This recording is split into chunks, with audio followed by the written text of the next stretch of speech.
Oh yeah, just a really quick, quick video on curses. So the I was on a walk this morning with a very good friend of mine, and we were chatting about world events and how ultimately people's psychology can be manipulated quite easily through vulnerability. Okay, so if we have someone who has a somewhat or a subconscious issue with lack, they can be easily manipulated through fear of not having enough.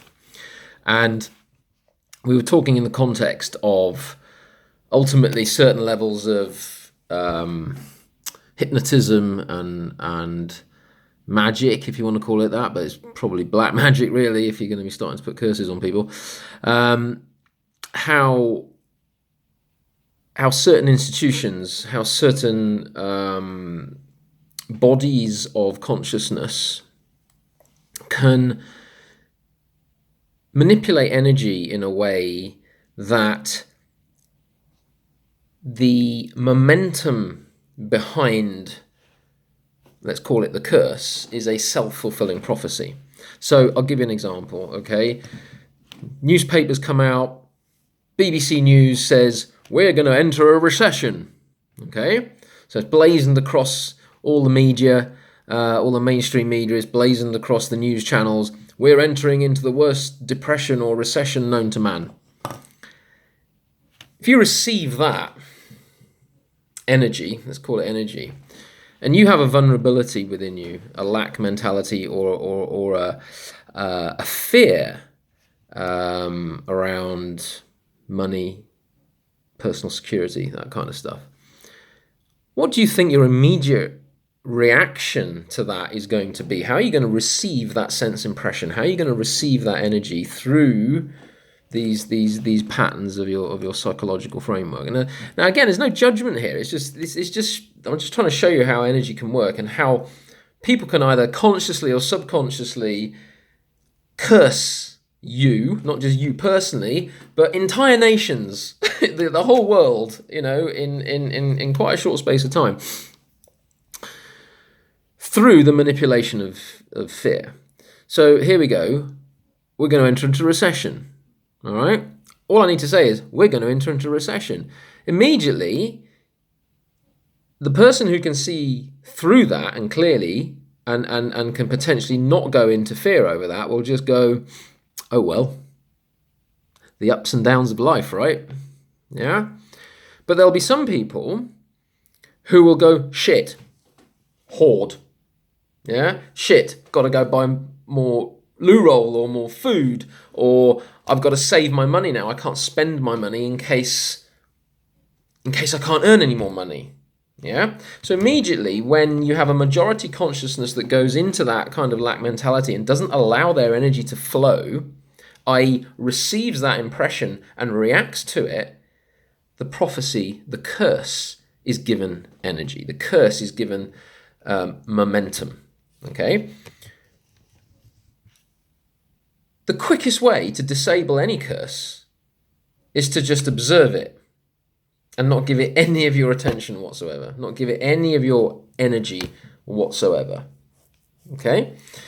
Another example, obviously, the fear that's been generated recently around COVID-19 and all this sort of stuff that's going on globally, vaccines, digital passports, all this kind of stuff.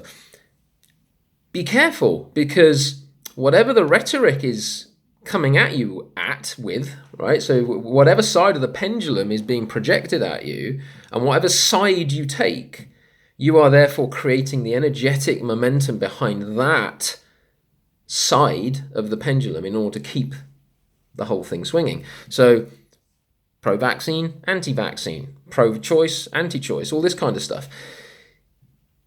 If someone wants to, for example, mandate vaccines, okay, what's the best way to do that? What do you think's the best way to do that? Create fear around vaccines. Because if you create fear around vaccines, you have an excuse then to mandate them if people don't take enough of them. Yeah? You can set a position that says if enough people don't take this vaccine, we might have to mandate it. Immediately, that curse has been set into the ether, right? And how you receive that impression, how you receive that sense impression, if you go into fear over that, I don't want a vaccine, I don't want this, I don't want that, I'm anti-vaccine, and then that whole momentum starts to grow, then you get a polarization of that energy, a polarization, a more extreme polarization within that pendulum.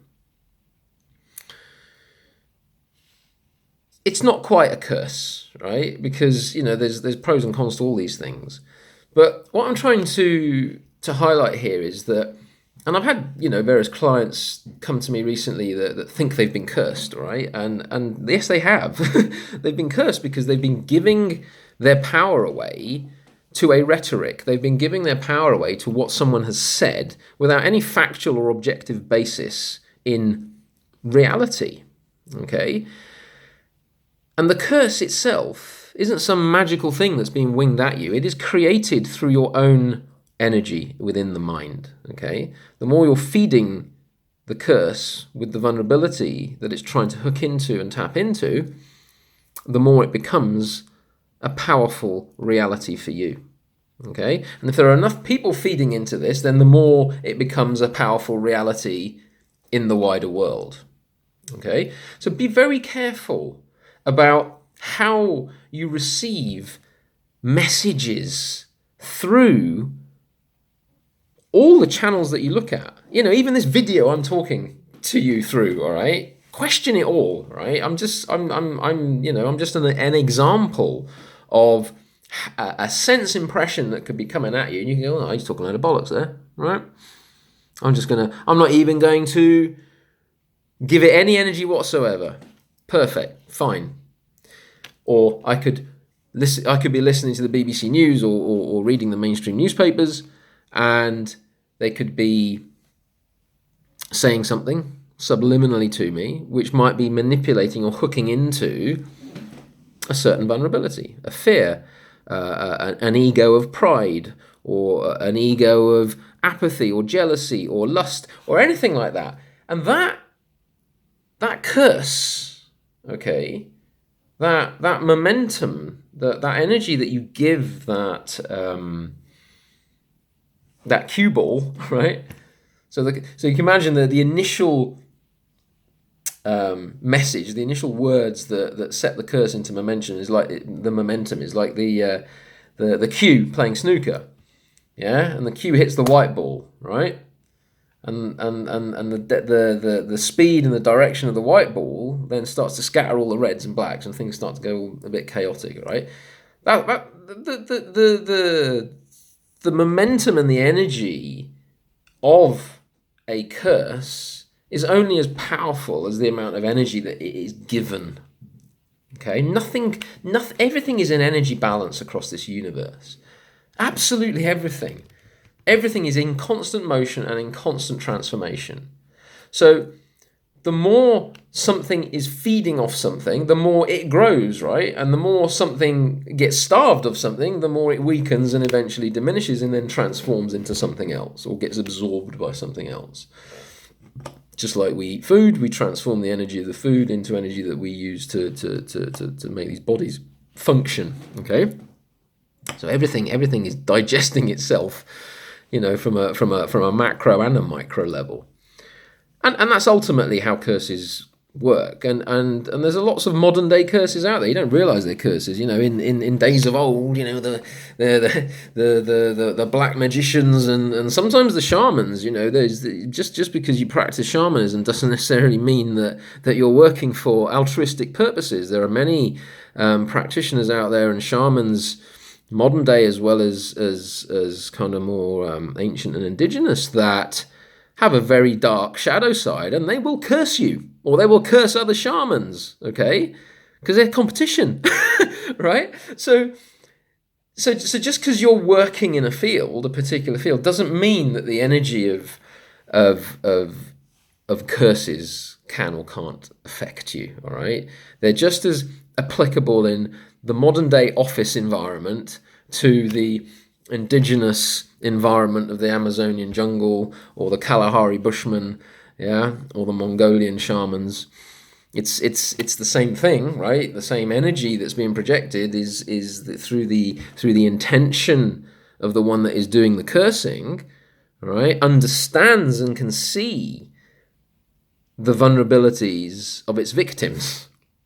Okay? So how do you stop something like that? You stop something like that by being aware of yourself, by being aware of how you're hooking into these sense impressions that are being directed at you. So be aware of yourself. So am I responding ultimately from fear or love, objectivity? Let's not call it love, because that has many meanings, doesn't it?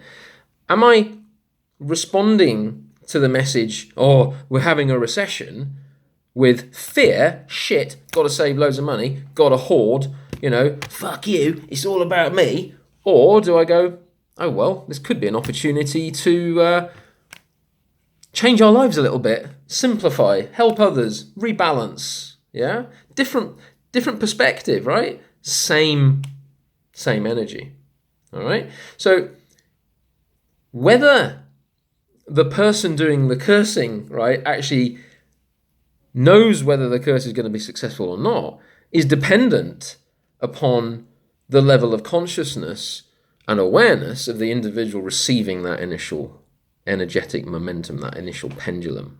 Okay? So everything that's going on globally now is a perfect karmic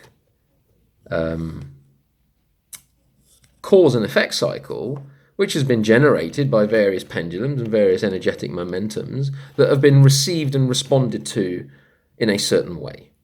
So it's very telling. It's very telling where we are at and how polarized we are in terms of consciousness on this planet right now. In fact, not necessarily polarized in terms of consciousness, how polarized we are within the same pendulum of fear or pride, okay, or anger. So whether you're on one side of the anger pendulum or on the other side of the anger pendulum, you're still in the anger pendulum or the pride pendulum or the fear pendulum. So be careful. Be careful about the polarization within the curse itself. Okay? See you next time.